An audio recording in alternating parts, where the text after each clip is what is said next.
Good evening.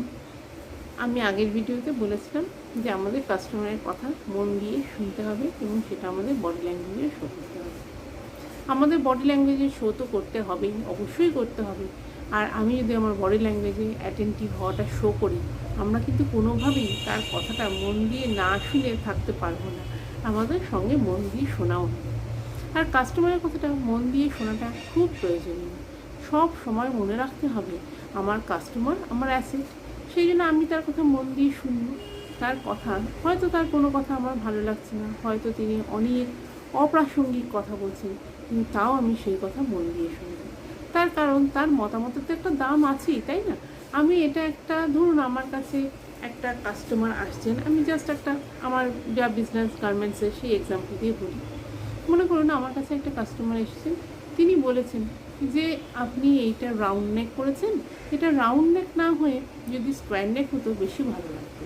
হয়তো উনি যা কথা বলেছেন তার মধ্যে 80% হচ্ছে অপ্রাসঙ্গিক কথা, কিন্তু এই যে একটা কথা উনি বলেছেন, এই 20% যে ইম্পর্টেন্ট কথা কাস্টমাররা বলেন, সেগুলো কিন্তু আমাদের মনে রাখাটা খুব প্রয়োজন।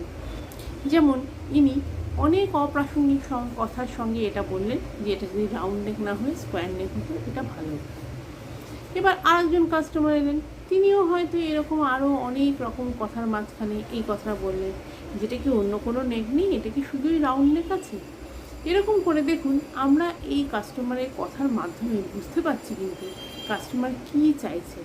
তার মানে আমার কাছে যদি শুধু রাউন্ড নেকই থাকে, কাস্টমার যখন চাইছেন অন্য টাইপের কোনো একটা নেক, বা কিছু কাস্টমার বলছেন তাদের স্কোয়ার নেক হলে বেটার হতো, তাহলে আমরা একটা কাস্টমার ফিডব্যাক পাচ্ছি যে এই কাজটা আমাদের করা উচিত, আমরা নতুন করে অন্য কিছু একটা বানাবো, রাউন্ড নেকের সাথে আমরা স্কোয়ার নেক বানাবো, শুধু রাউন্ড নেকই কিন্তু হবে না। তাহলে এটা একটা গুরুত্বপূর্ণ অ্যাসপেক্ট যে আমরা কাস্টমারের ফিডব্যাক পাচ্ছি, সেই জন্যে সেই রকমভাবে আমরা আমাদের প্রোডাক্টটাকে মডিফাই করব বা ম্যানুফ্যাকচার করব। এবার আমরা যদি কাস্টমারের কথায় অ্যাটেন্টিভ না হই, তাহলে দেখুন ওনার অনেক অপ্রাসঙ্গিক কথার মধ্যে আমি কি করলাম, আমিও হয়তো আমার নিজের চিন্তাভাবনায় মশগুল হয়ে গেলাম। তাহলে উনি এই যে কথাটা বললেন, উনি এই যে ফিডব্যাকটা দিলেন, হয়তো ওই 20% যে ইম্পর্ট্যান্ট অংশ ছিল সেটা আমাদের শোনাটা খুব প্রয়োজন ছিল। আমরা সেই অনেকগুলো কাস্টমারের থেকে ওই 20% 50% করে করে ওনারা যে ইম্পর্ট্যান্ট কথাটা বলেছেন, আমরা কিন্তু সেইগুলো নিয়ে কী বুঝলাম যে আমাদের একটা অন্য কিছু করতে হবে, অন্য জিনিসের রিকোয়ারমেন্ট আছে, আমাদের মডিফিকেশন করতে হবে আমাদের প্রোডাক্টকে বা সার্ভিসকে। তার মানে এটা কতখানি ইম্পর্টেন্ট ব্যাপার। ওই কাস্টমার কথা যদি আমরা না শুনি, আমরা যদি মনে করি ঠিক আছে ওনার কথা শুনবার তো দরকার নেই, উনি তো কোনো প্রয়োজনীয় কথা বলছেন না, উনি তো কোনো প্রাসঙ্গিক কথা বলছেন না, তাহলে কি হবে, আমরা কিন্তু এই কথাগুলো মিস করে যেতে পারি। যেই মিস করে গেলে কিন্তু কি হবে, সেটা আমাদের বিজনেসেরই ক্ষতি, আর কি হবে, আমাদের নিজেদেরই বিজনেসের ক্ষতি হবে, তাই না?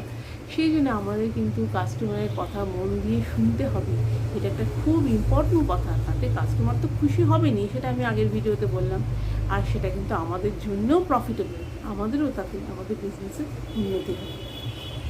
Thank you.